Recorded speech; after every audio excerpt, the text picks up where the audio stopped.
Halo teman-teman, pernahkah kalian mendengar istilah kekerasan seksual? Kekerasan seksual adalah isu serius yang seringkali kurang mendapat perhatian.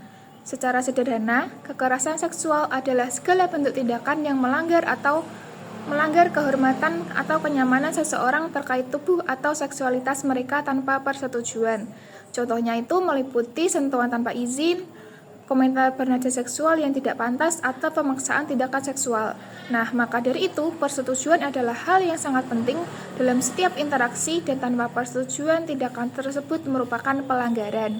Nah, fakta menariknya nih, menurut survei Komnas Perempuan, sebagian besar kasus kekerasan seksual terjadi di lingkungan yang dianggap aman, seperti rumah, sekolah, atau tempat kerja. Kekerasan seksual bisa terjadi karena beberapa faktor yang saling berkaitan, seperti ketimpangan kekuasaan, rendahnya pemahaman tentang persetujuan, dan budaya patriarki yang masih kuat di masyarakat. Ketimpangan ini membuat pelaku merasa memiliki kendali atas tubuh orang lain, sementara korban merasa tidak berdaya untuk melawan. Selain itu, kurangnya edukasi tentang pentingnya menghormati hak tubuh orang lain dan normalisasi perilaku melecehkan seperti candaan seksual turut memperburuk situasi. Faktor lain adalah stigma sosial yang menyebabkan korban enggan melapor sehingga pelaku merasa bebas untuk mengulangi tindakan mereka. Nah, kekerasan seksual ini tidak bisa kita anggap sepele karena dampaknya sangat besar bagi korban maupun masyarakat secara keseluruhan. Korban kekerasan seksual seringkali mengalami trauma mendalam yang berakibat pada kesehatan mental seperti kecemasan, depresi, atau bahkan kehilangan kepercayaan diri. Selain itu, banyak dari mereka yang takut untuk melapor karena stigma sosial atau ketakutan akan disalahkan. Dengan menunjukkan kepedulian, kita dapat membantu korban merasa didukung dan tidak sendirian dalam perjuangan mereka. Lebih dari itu, kepedulian ini juga berkontribusi dalam menghentikan siklus kekerasan seksual. Ketika masyarakat bersatu untuk melawan kekerasan seksual, pelaku tidak lagi merasa bebas untuk melakukan kejahatan tersebut. Hal ini juga membantu menciptakan lingkungan yang aman bagi semua orang, di mana hak dan martabat setiap orang dihormati.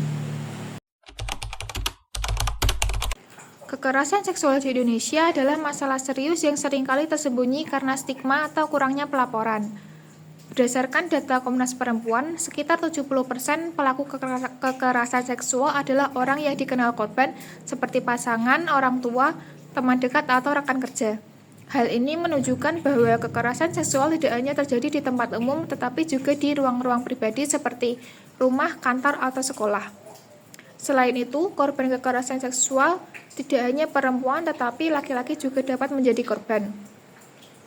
Meskipun kasus mereka jarang terlaporkan karena adanya anggapan bahwa laki-laki harus kuat dan tidak mudah dilecehkan. Selain itu, korban kekerasan seksual juga harus menghadapi yang namanya victim blaming, yaitu kecenderungan masyarakat menyalahkan korban atas pakaian, perilaku, atau situasi mereka, padahal pelakulah yang sepenuhnya bertanggung jawab atas tindakan tersebut.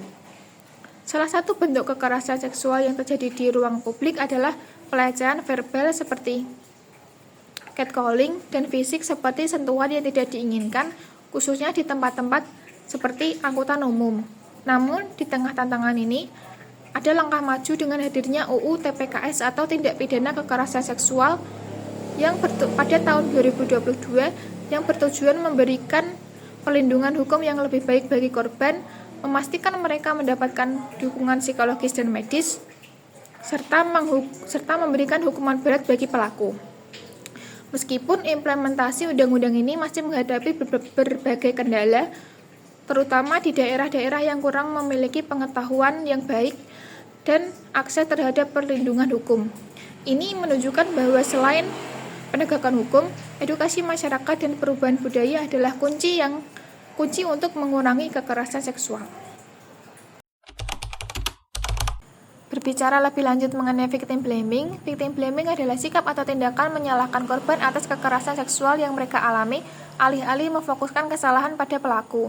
Hal ini seringkali muncul dalam bentuk komentar seperti, "Kenapa sih kok pakai baju seperti itu?" Atau, "Kok kamu jalan sendirian malam-malam?" Justru sikap inilah yang membuat korban merasa malu, bersalah, dan takut menghadapi stigma sosial. Akibatnya, banyak korban enggan melapor karena merasa khawatir mereka tidak akan dipercaya atau justru disalahkan atas kejadian yang menimpa mereka.